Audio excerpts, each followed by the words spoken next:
भारत माता की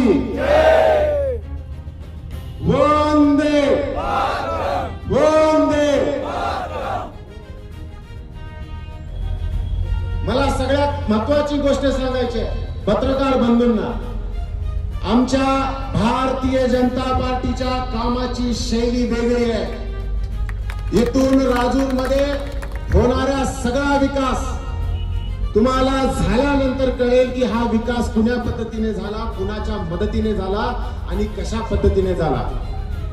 की या संपूर्ण महाराष्ट्राला या राजूर तालुक्यामध्ये एक नवीन संदेश द्यायचा होता। त्यातला संदेश होता की डॉक्टर बाबासाहेब आंबेडकरांचे विचार मला संपूर्ण महाराष्ट्रामध्ये पोहोचवायचे होते।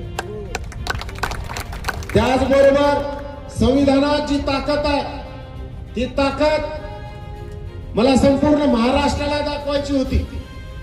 मी त्यावेळेसही म्हणलो होतो, माझा मतदार बंधू भगिनींनो, तुम्ही माझ्यावर विश्वास ठेवा, मला आशीर्वाद द्या।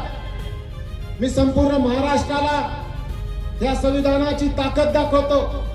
मी पहिलं काम माझं केलं, जनतेनंच पूर्ण महाराष्ट्राला संविधानाची ताकद आणि डॉक्टर बाबासाहेब आंबेडकरांचा विचार माझ्यासारखा सर्वसाधारण मुलाला निवडून देऊन ताकद दाखवली। मी माझं पहिलं वचन त्याच्यातला काही भाग पूर्ण केला। दादा, एक 10-15 दिवसाखाली पेन्शनर हॉलला मला बोलवलं होतं। ठराविक लोकांना ह्या गोष्टी माहिती आहे, जनतेला माहिती राहावं, पत्रकार बंधूंना ही माहिती राहावं म्हणून सांगतोय।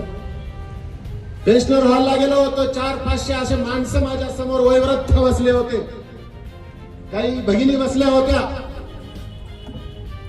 मी ज्या वेळेस हॉल मध्ये प्रवेश केला, सगळे माझ्याकडे एक आशेनं, आपुलकीनं, विश्वासानं माझ्याकडे बघत होते।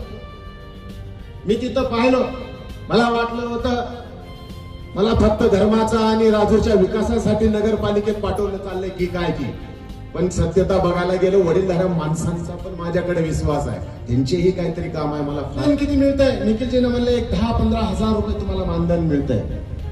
माझ्या डाव्या साईडला माझ्या मोठी ताई अश्विनीताई कासनाळे बसल्या होत्या, त्यांना विचारलं, ताई मला मानधन किती मिळतंय? ताईने सांगितलं, वकील साहेब तुम्हाला 20,000 मानधन मिळते।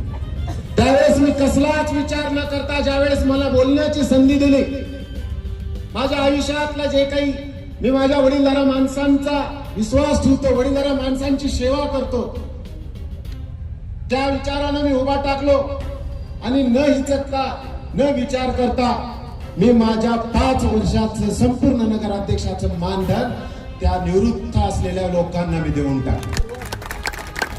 याच्यावरनं या जनतेला मला अजून एक सांगायचंय, या स्वप्नील वक्तेला, या राजूरच्या नगराध्यक्षाला स्वतःच मिळालेलं असलेलं मानधन तो जर वयोवृद्ध माणसासाठी देत असेल तर या नगरपालिकेमधला होणारा कारभाराचं तुम्ही गणित मांडून घ्या। इथं कसलाच भ्रष्टाचार होणार नाही। राजूर मधली नगरपालिका एक पारदर्शकता म्हणून चलेल। मी जेव्हा माझं काढून देतोय तर दुसऱ्याला खाऊ देणार नाही, हेही वचन तुम्हाला मी देतो। मी जनतेच्या विश्वासावर प्रेमापोटी निवडून आलेला माणूस आहे। कित्येक वेळेस जनतेच्या समोर सांगितलंय, पैशापेक्षा माणसं महत्वाची आहेत। जिवंतपणी का असताना माणसं कमवणं ही माझं ध्येय आहे आणि त्यामुळे न विचार करता मी जे काही माझे आदेश करतो किंवा जे मी निर्णय घेतो ते जनतेच्या हितासाठी असतात। तसंच मी भावनिक पण आहे, मी धार्मिक आहे, माझी वागण्याची पद्धत वेगळी आहे। मी डॉक्टर बाबासाहेब आंबेडकरांनी या वत्ते परिवाराला मोठं केलेलं आहे। मी शेतकरी घराण्यातला माणूस, माझे वडील वकील, मी वकील। डॉक्टर बाबासाहेबांच्या आशीर्वादामुळे मी आज तुमच्या समोर थांबलो ही स्पष्टपणे सांगतोय। आणि त्याच संविधानानं या राजूर शहराला सुधारण्याची पहिली वेळ आणि पहिलं काम मी करणार, एक लक्षात ठेवा।